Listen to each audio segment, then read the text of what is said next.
Salut à tous, bienvenue dans Ma Vie de Geek. Aujourd'hui, je vous propose une émission gourmande. Oui, c'est plutôt original. On est avec un geek, évidemment, mais un geek gourmand. Alors, c'est simple. Il a vendu plusieurs centaines de milliers d'exemplaires de ses ouvrages de recettes dans différents univers de la pop culture. Vous l'avez bien compris, j'ai l'immense plaisir de recevoir Thibaut Villanova, alias Gastronogeek.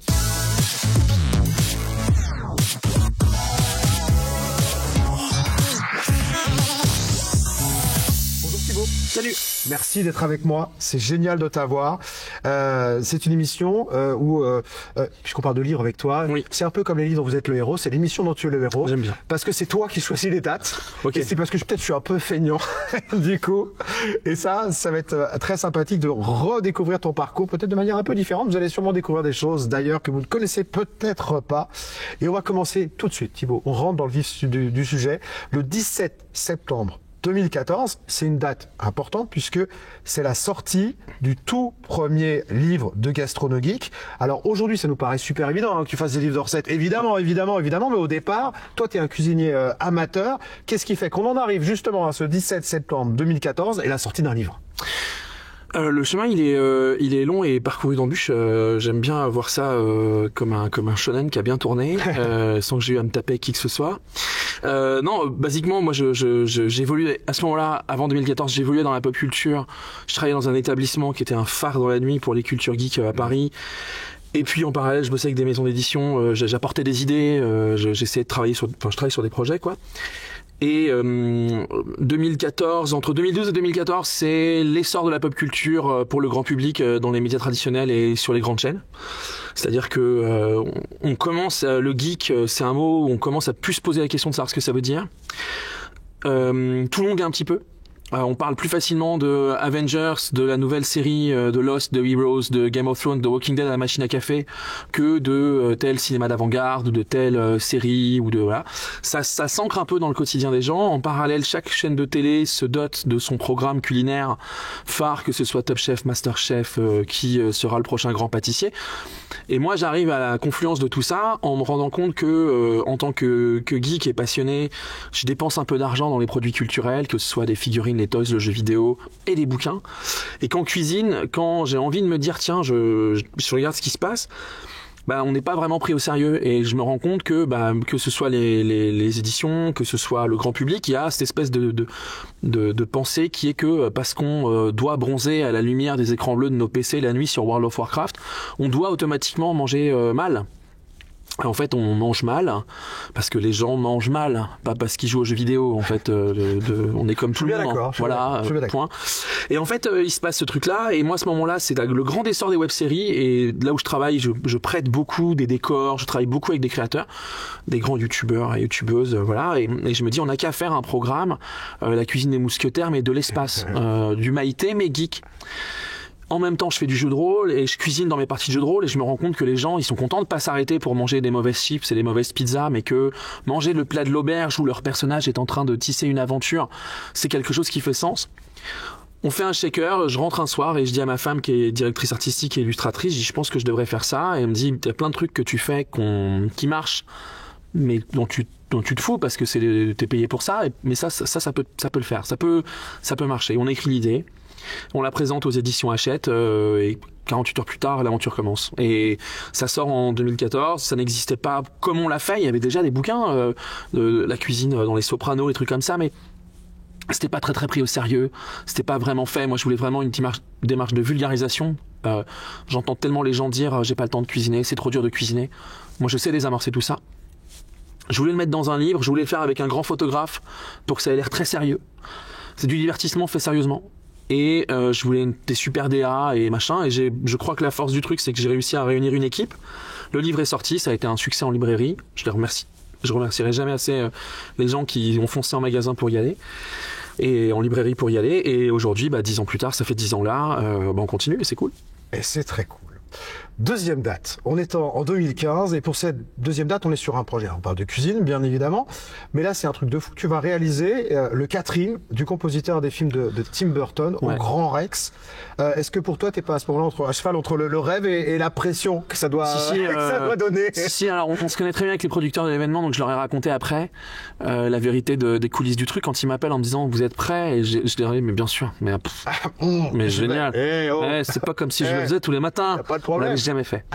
On l'avait jamais fait et quiconque connaît bien les coulisses du Grand Rex à Paris, qui est une salle fabuleuse, sait qu'il n'y a pas un truc pour faire mon métier. Il n'y a pas de cuisine. D'accord. Au Rex. Et donc il fallait qu'on cuisine pour Danny Elfman du frais. Et il n'y avait pas de cuisine. Donc il fallait qu'on amène une cuisine. Moi, j'avais jamais fait ça vraiment. Donc j'ai beaucoup bossé pour ça. Mais Danny Elfman, oui, moi j'ai vécu ma vie en écoutant Danny Elfman tous les jours, la BO d'Edouard Romain d'Argent, tout le temps, enfin tous les films de Burton, le thème de Batman, enfin c'est des trucs avec lesquels j'ai grandi, que j'ai dans les oreilles, j'écris en l'écoutant. Quand on me propose de cuisiner pour lui pendant 2 fois par jour, pendant 2 jours, dans ses loges et tout ça, il n'y a pas un monde où je dis non. Je dis oui, bien sûr, et c'est dans 4 mois. Maintenant, j'ai 4 mois pour faire le taf, pour apprendre à faire le taf et bosser. Ça s'est très bien passé. Ils m'ont rappelé l'année après, je l'ai refait et tout. Mais c'était un grand moment. Et du coup, comme je parle couramment anglais, il n'y avait pas de barrière de la langue, avec son encadrement, avec lui. Donc il y avait un côté très facile où le matin, sa première assistante arrivait dans la cuisine en me disant qu'est-ce que vous nous avez prévu aujourd'hui, comme si on n'avait pas validé un menu 6 mois avant. Et la question impliquait le menu qu'on a validé. Oui, c'est du passé. Maintenant, on va faire autre chose. On avait dit ça, il aimerait manger ça. Et là, je suis entré dans les méandres de ce genre de métier qui est assez génial, qui est l'événementiel que tu connais bien, qui est il faut trouver une solution, il va falloir la trouver, mais maintenant, vite, parce qu'il a faim dans une demi-heure. Mais c'était génial, c'était un truc fabuleux à faire. Il m'a fait le grand plaisir de m'accorder un petit peu de temps. Il est sympa ou pas? Parce que ça, c'est ma question, je l'ai noté. Il est sympa, Danny. Hyper sympa, il est hyper barré, dans le très bon sens du terme. Il est chez père, quoi, pour entendre ce qu'il entend dans ses oreilles et composer la musique. Il est assez, mais c'est un type excessivement fabuleux. Du coup, j'ai pu l'accompagner jusqu'à la scène et voir la partie du show où il est sur scène depuis la scène. C'était un très grand moment pour moi, très très grand moment. Puis ça m'a confirmé dans ma volonté de poursuivre mon projet. Bon, alors tu l'as poursuivi avec la prochaine date d'une manière un peu différente. On est le 12 décembre 2016 avec une nouvelle forme d'expression pour toi. Même si tu la connaissais avant, on l'a vu avec d'autres collaborations, mais c'est YouTube. Là, tu as les livres, mais tu as souhaité transmettre d'une manière différente que tu connaissais, mais que tu n'avais pas fait toi-même, quoi. Ouais, le lancement de la chaîne YouTube, c'est un gros débat en interne avec moi-même et les personnes dans ma tête et ma femme. Non, moi j'ai eu la chance dans ma vie de rencontrer Squeezie dans le perso, qui avait déjà plusieurs millions d'abonnés à ce moment-là. Je crois que la beauté et le côté très sympa de notre rencontre, c'est que quand je l'ai rencontré, je ne savais pas qui c'était. Ah oui, du coup c'est bien. Donc on a passé une super soirée de discussion très calme où il n'a pas discuté avec quelqu'un en se demandant comment était orienté ou pouvait être orientée la conversation. Je lui parlais très calmement, tu fais des vidéos sur internet, lui très humblement oui, et ça va, ça se passe bien, oui, et t'en fais combien par semaine? 4? Waouh, mais c'est énorme, le travail est dingue, et quel courage, et t'es jeune, bravo, le vieux con, quoi, là, vraiment. Et le soir, je rentre et je dis à ma femme, à Bérangère, mais on a qu'à regarder ce qu'il fait, il est sympa, le gars. 8 millions d'abonnés, ok, d'accord. Et en fait, il se prend d'amitié pour moi, et quelques jours plus tard, on bouffe ensemble. Et il me dit, il faut que tu fasses du YouTube. Et je lui dis, mais moi, je viens à peine d'apprendre à faire des livres et je commence à peine à être à l'aise dedans.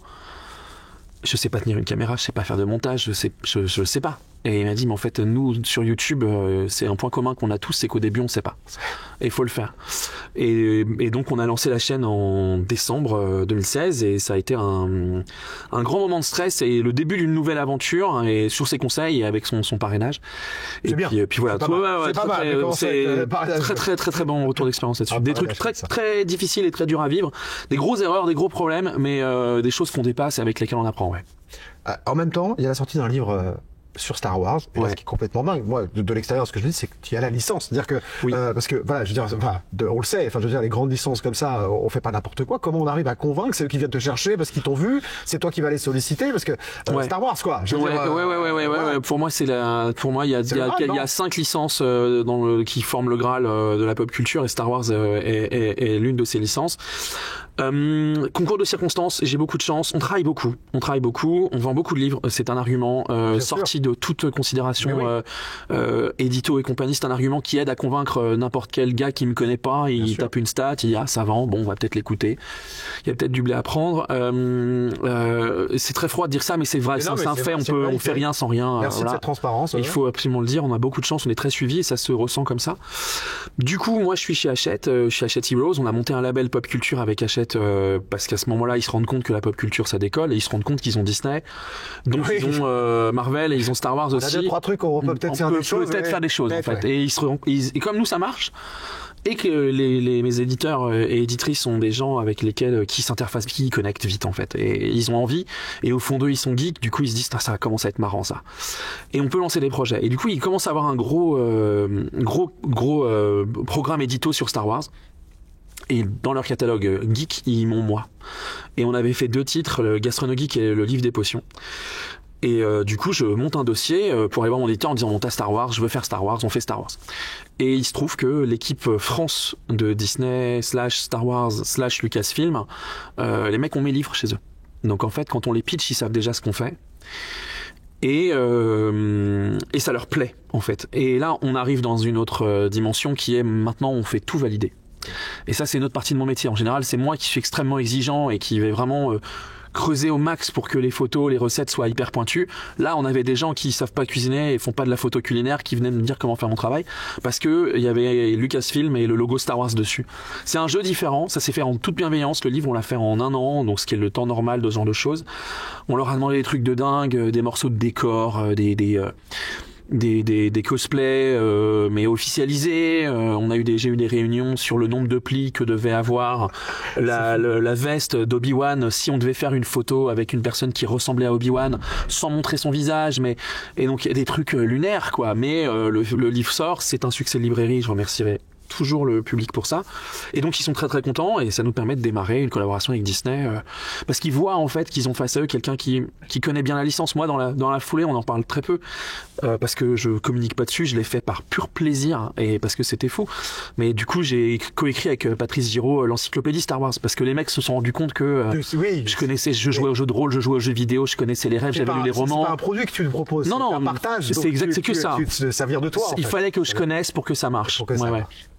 Tu continues de le partager en 2019. Là, c'est une nouvelle étape puisque c'est l'évolution un peu générale. On passe de YouTube, qui existe toujours, bien sûr, mais au live avec Twitch. Et là, c'est le lancement de la chaîne Twitch le 5 octobre 2019.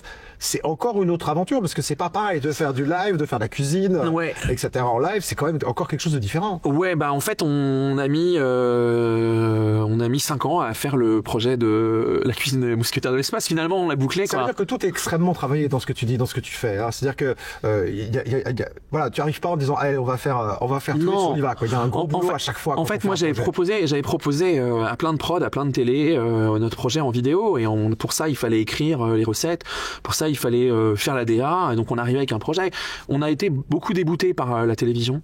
Beaucoup nous ont dit putain c'est fabuleux, vous pouvez le faire gratuitement, et on a dit ah non, parce qu'on n'a pas les fonds qu'on prenait dur. Et on a dit bon pas grave, il y a internet, on le fera sur internet. Moi j'ai fait beaucoup de YouTube, j'ai vécu beaucoup de harcèlement lié à YouTube, YouTube c'est pas que une expérience cool pour moi. Aujourd'hui je reviens depuis quelques semaines, je ressors des contenus sur YouTube de manière produite et tout ça parce que j'ai grandi, j'ai vieilli, ça me touche plus pareil, et puis parce que je peux mieux le vivre, je pense que j'avais besoin de faire ça. Le direct, faire des chroniques sur Twitch, sur la chaîne Le Stream, avoir mon émission sur la chaîne Le Stream, lancer ma propre chaîne et tout, c'était un truc différent parce que le direct, il y a un côté... Je me suis rendu compte que ça me plaisait beaucoup plus d'être en direct que de faire du froid, de devoir quand on fait du froid, quand on tourne des vidéos sur YouTube, il faut tourner, il faut s'assurer que tout fonctionne. En cuisine, si on veut rendre ça gourmand, il faut plusieurs caméras, donc faut être plusieurs fois bon caméraman. Quand on l'est pas bien une fois, on l'est 3 fois mal, tu vois. Derrière, faut remonter, mais t'es pas monteur, donc c'est compliqué parce que tout est très très long, parce que t'as pas les automatismes, t'as pas les valeurs de plan, tu sais pas un machin, faut étalonner, tout un métier que je ne sais pas faire. Le direct, je rentre dans ma cuisine. J'ai la chance d'avoir une équipe fabuleuse derrière les caméras, au micro, un mec dans l'oreillette, et mon chemin de fer est prêt. Je sais ce que je vais faire pendant 2 heures et je percute que la seule chose que j'ai à faire, c'est ce que je sais faire. Il n'y a plus la Oui, c'est post-prod, ce le technique montage. qui vont te- Non, on cuisine pendant 2 heures et on partage de la cuisine avec des gens. Et j'ai la chance que ça se passe bien. Et ça me rassure et ça me permet de développer. Donc on se lance à fond dans le projet. 20 février 2021. Un succès, un énorme succès, avec un ouvrage autofinancé, 480 000 euros. Est-ce que c'est différent du coup, ce projet qui est financé avant même d'exister, j'imagine que le travail était important déjà à vous, mais physiquement il n'était pas là, les gens ne le voyaient pas, et que des gens, tu les as remerciés plusieurs fois, je le vois bien, vous suivent comme ça sur un projet, et tu vas nous expliquer lequel c'était bien sûr dans un instant. Est-ce que c'est différent pour toi en termes de ressenti? Ah, c'est pire, c'est l'horreur. Ah ouais. La pression de on a fait, ça s'appelle La cuisine dans Zelda, donc c'est le livre de cuisine non officiel Zelda. On avait fait beaucoup de livres officiels, Star Wars, tout ça c'est officiel. Zelda, on n'a pas réussi à avoir la licence, à acquérir la licence, et puis je m'étais fait on a vraiment travaillé pendant des années à convaincre Nintendo de faire ce projet avec nous. Et ça s'est pas fait. Et j'ai vu que d'autres auteurs s'embêtaient pas forcément et faisaient pas forcément ça bien partout dans le monde. Quant à la licence ou machin, ça regardera Nintendo. Nous, on a essayé de respecter, on a travaillé dans le cadre de la loi, de la propriété intellectuelle. On a créé un objet de passionnés pour les passionnés dans un cadre donné, le financement participatif.